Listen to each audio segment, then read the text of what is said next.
po, kami ni Brother Frank, lalabas kami sa EWTN. Ewan ko, meron kayo dito.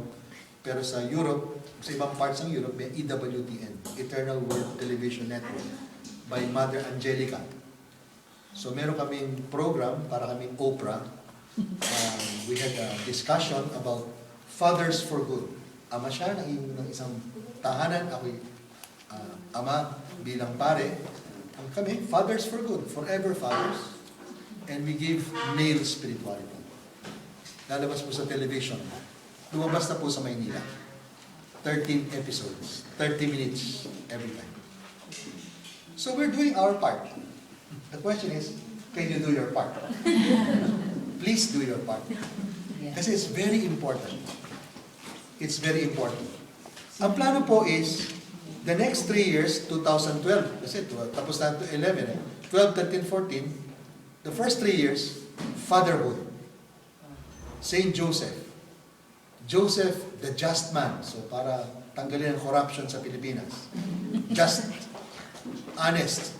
Pero Joseph, the faithful man to God, who wants to be upright, who wants to be correct in his life of faith. But he is a husband of Mary.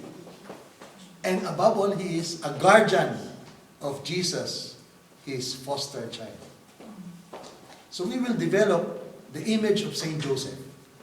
Then the next 3 years, 15, 16, 17, 2015, 16, 17, motherhood of Mary, virgin. We have the Live Pure movement, virgin. She is also a woman of great faith, but a wife, but above all, a mother of Jesus, and a help. Cana, remember Cana, how she helped people? So, perpetual help. Mother of perpetual help. And then the last 3 years, 18, 19, 20, will be childhood. Dependence, trust, faith, obedience. No? To help young people to live their being children of their parents, and we being children of God. And hopefully, 2021, we shall be declaring a year of the Holy Family. That will be the celebration of our faith, is that the Filipinos are united in the spirit of the family of Nazareth. Well, the suggestion to Archbishop Joe Palma is, if in writing a letter to the Filipinos, who are in Cebu, Cebuanos, he could send a copy to the Holy Father. And if the Holy Father can write a letter to the Filipinos, then I think we have enough reason to do this. No? Meron tayong bagong obispo na Maynila, Archbishop Luis Antonio Tagle of Imus, Cavite. He is this close to the Pope. Very, very close. When I met the Pope last Friday, we had a special audience.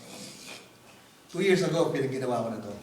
But this time, I was bringing a CD of my cousin, original composition. 3rd CD na niya. We already gave 2 CDs to the Pope. And now I was bringing personally the CD of my cousin, a 3rd CD.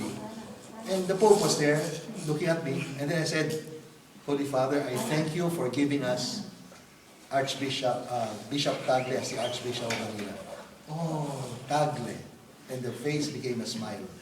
So maganda yung picture ko, he was smiling at me. Kasi he's a German Pope, so he rarely smiles. So, but this time, I could make him smile. Just mention the name Tagle. The Pope smiles, because they are very close friends of each other. Already I heard in Rome that probably the next Pope will be a Filipino. Bishop Tagle is only 54 years old. Very young bishop. So December 12, he will be installed as the Archbishop of Manila. So probably he'll become a cardinal, and probably when the time comes, he might be elected. Who knows? We don't know yet. What is important siguro is that, as I said, there's something important for us Filipinos, the faith.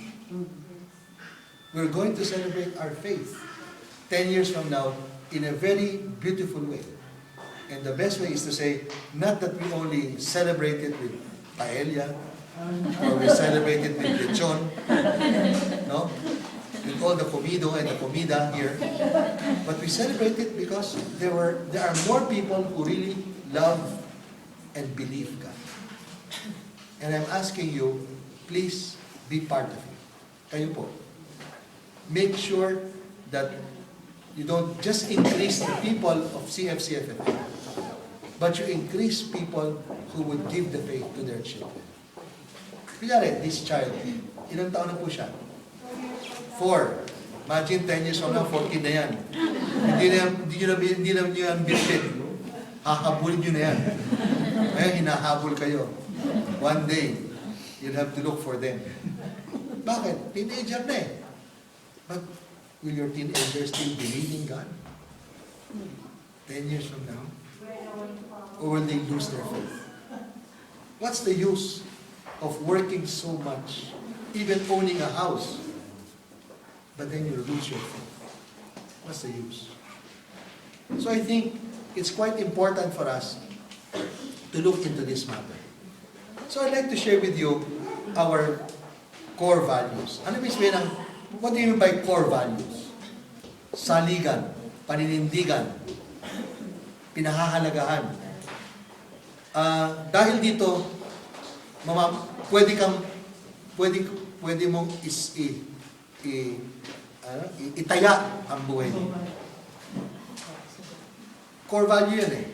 What is a core value of the Filipino? First of all, one of our core values is hospitality.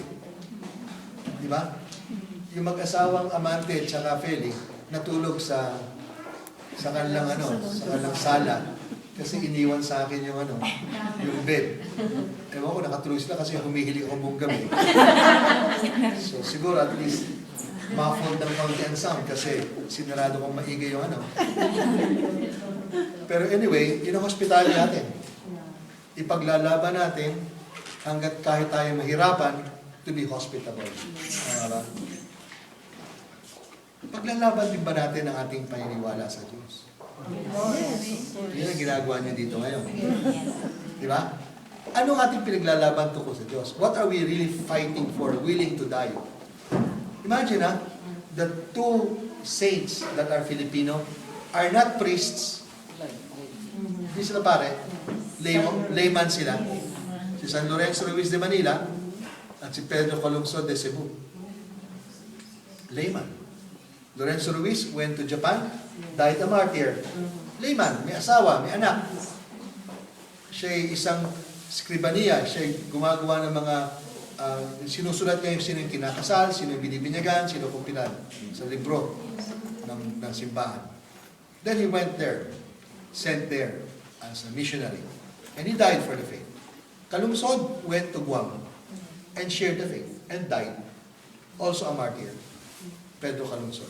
So, two laymen, di pare, kamukha niyo, sharing the faith here in Madrid. So, if this is the saints that we're going to have, we're being presented by the church, that means, kayo, pwede kayo maging santo. Lahat po sa inyo. Hindi lang Santino, santo.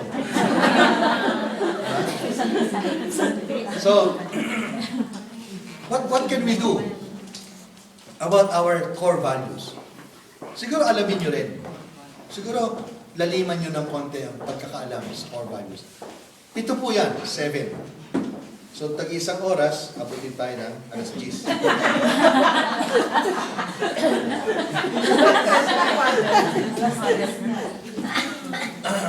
So, I have 2 hours.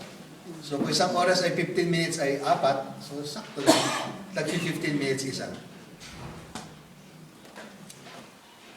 Handa ba kayo? Gutom na kayo?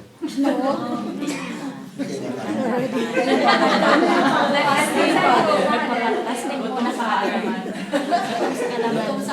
Kasi meron ka usapan ng gutom. Just remember these 7 core values. The first is, we, Couples for Christ, are centered in Christ. Si Kristo. Hindi tayo couples for Frank. We're couples for Christ. We're not even couples for Tony Miloto. or whoever